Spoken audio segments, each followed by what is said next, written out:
Garai batean, itsasoko piztia izugarriek gure itsasertzak astintzen zituzten, eta inor ezin ziteken salbu sentitu. Baina garai haiek joan ziren. Gaur, gerrari ausartak piztien aurka borrokatzen dira bizitza arriskatuz. Zu Jacob Holland zara. Naturaren sorkuntza makurrenak menderatzen dituzu. Zure tripulazioko kidea izango naiz. Ez horixe.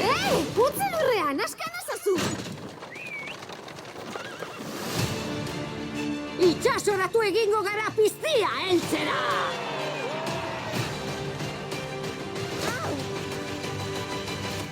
Polizoia da. Bai... Gogoko dut umea.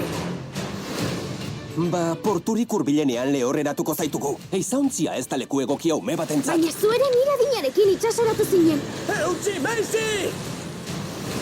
Eta begira orain. Mesedez, ez da gauza bera. Ezetz? Ez da.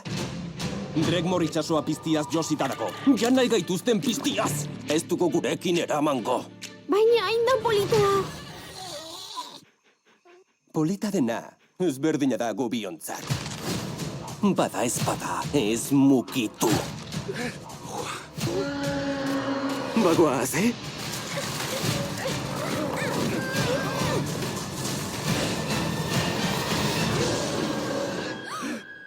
Zua ikusten dutarengan, zugan ikusi nuen bezala. Piztiekin errazagoa da. Nahi genuen lekuan daukagu. Itxaron, Jacob! Ume horrek. Akabatu egingo nau. Zin egin nuen egin alak egingo nituela jenteak deabru hoien gandik babesteko. Baina behar bada eroi izan zaitezke eta erratuta egon. Itxasoak daukan txarrena bidali digu eta bueltan bidaliko diogu. Zu!